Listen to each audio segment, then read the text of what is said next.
Well, I started when I was 5 years old playing the ukulele.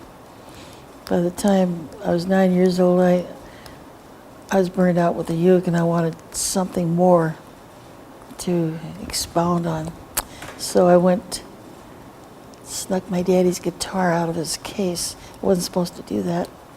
And he caught me one day and he said, well, instead of reprimanding me, he said, I want to see what you got. So he'd play in every key. Didn't matter what he played, I could play it straight through with him. And he was so surprised. And wasn't long after that, he had a partner, Joe Gilman, who got very ill and couldn't be with him anymore. So he chose me. He said, I want you to play. It was called the Ladue Hunt Club in St. Louis. And everybody was amazed that I was the guitar player. But it didn't matter. It was not long after that, I was 13 years old. My mom's making the chiffon dresses with the flowers in the front so I'd look older. And Dad got permission through some political, very VIP people of St. Louis so that I could work with him. Dad was not a drinker, wasn't a smoker. And he was my father. And whatever he wanted to play or whatever he wanted to do, I was there with him. And that's, I would say I started playing the guitar when I was 9. But I'm self-taught. See, it was a surprise to him too.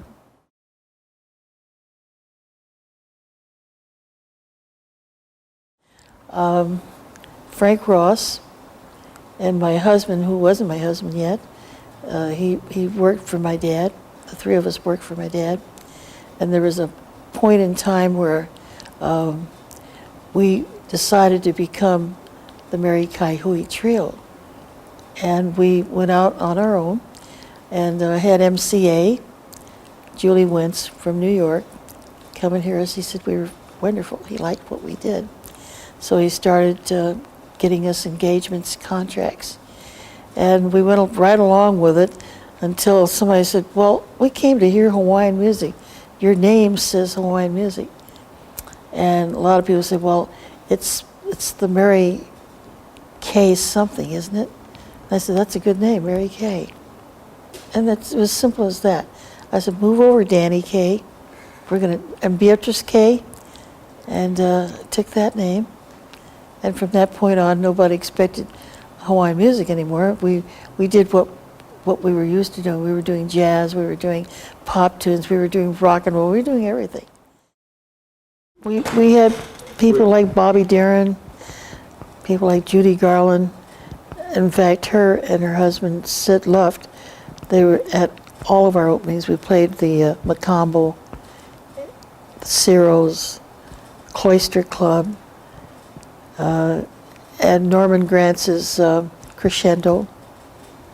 And it seemed like every time I look around, I'd see Fred Astaire, I'd see Bing Crosby. They became fans of ours, Charlton Heston. And Sean Connery. We were traveling at the same time, and we went to Scotland with him. But it took him a little time to get on a plane because he forgot that he had this beautiful watch. One of those watches is about $3,000 or $4,000, and he forgot to tell them that he had that. And they discovered it, so they wouldn't let him on the plane until he clarified what was going on. But we met some very influential managers and people in the business. I had people like Doris Duke, the richest woman in the whole world, something like that. And Milton Berle, we were on his show. We were on, remember Kate Smith? We were on her show. And we did the Eddie Cantor show. We did, in fact, Dinah Shore took us into one of those nights where everybody's getting awards for the movies and this and that. And she brought us out as her, she was like our mentor or whatever. And we they just loved us. They wouldn't let us off. And there's some guy in the back said, get off, I want to go on and go home. Well, this went on, and Donna would come back and shush him up, and we'd still, she said, they want to hear them more. I don't care, he said. And guess who it turned out to be? Al Jolson. I would have stopped if I'd known that was him.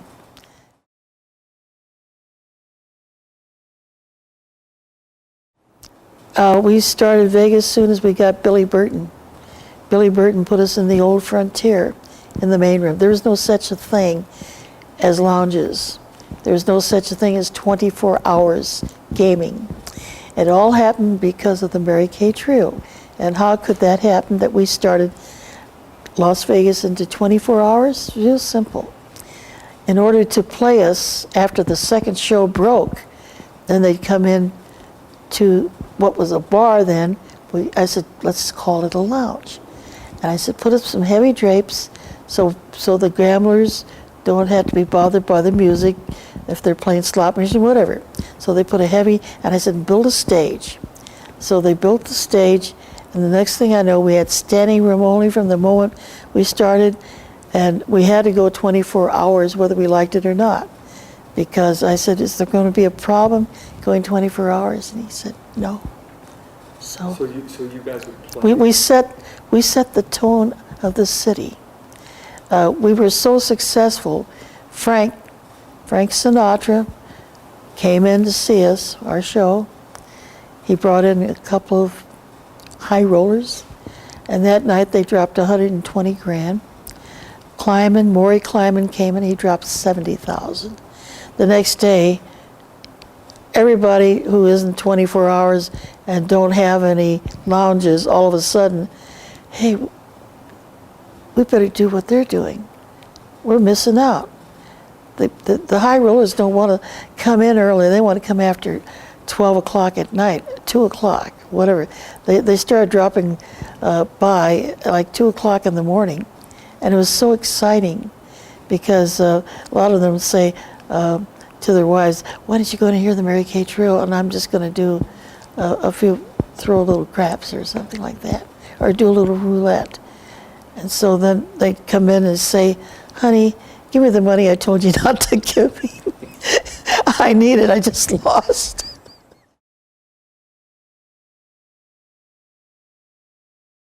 I was at the old Frontier.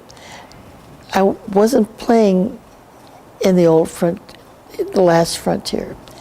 They had just built a whole new hotel, and we opened it, called the New Frontier. That's when a fellow by the name of Don Randall came in with a guitar, and he knew that I wasn't going to put it in the act, but they kept furnishing me the amplifiers, and he said, well, one day you're going to play it.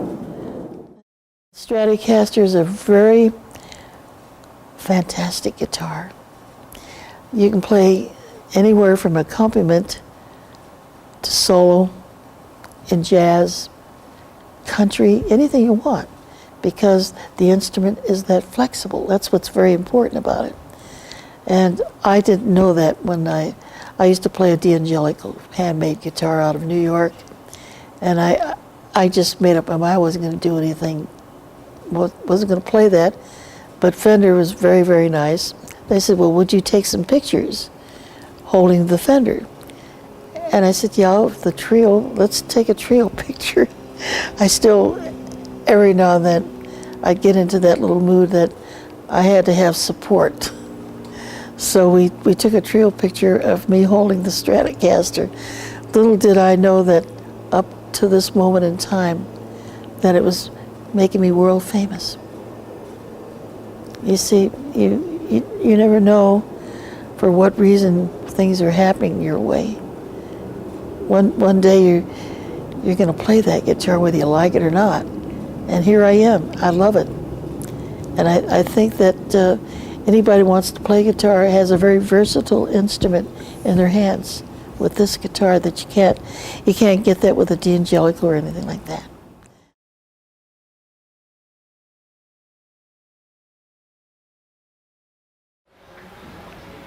I'm Abigail Ibarra. How long have you been at Fender? I started working at Fender in 1956.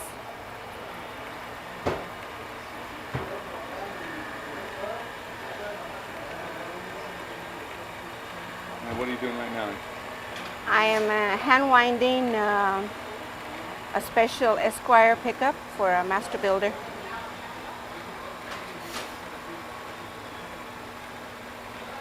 It's a Stratocaster bridge. What's the difference between doing it this way and doing it the other way? Doing it with an automatic coil winder, it winds really uniformly, and winding it hand by hand, it coils, it winds it different. It's more, it's not as uniform as a machine. And you got to hold that wire just right there in your hand like that. Yes. I stop every now and then to check to see how it's going. Make sure it's straight.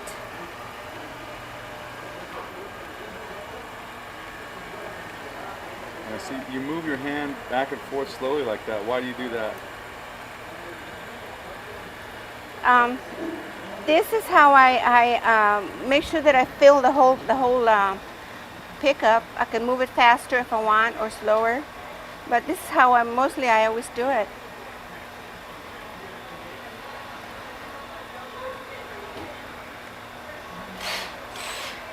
This is the way they did it back in the 50s and Yes. when you first started doing it? Uh-huh. We all had little sewing machine motors to work on, to wind with, and that's what we used to wind our pickups with.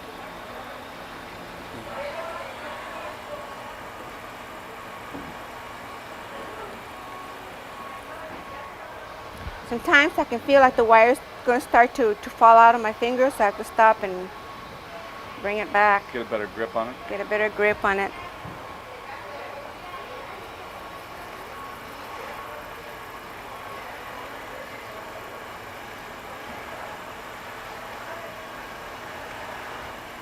And how do you control the speed? There's this switch here, which I can go as fast or as slow as I need to. Usually I like to start it slower, just to make sure that my wire's not going to get caught on something. Then I can speed it up a little. That's just about how fast I run these. I don't like to wind them any faster.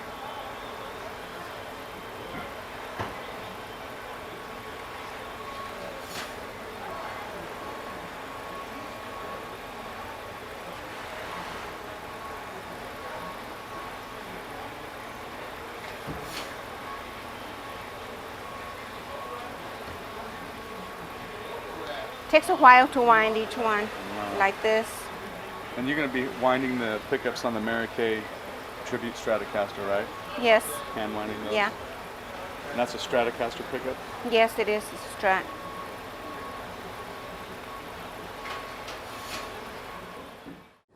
I would like everybody to be able to have the pleasure of playing a Stratocaster. You know, whether it's in my name or not, just the fact that it's that great of guitar. It's so versatile. You can play anywhere from like cowboy music, I say, to jazz, to folk music, whatever. And I think they'll enjoy it very much. Thank you, Fender.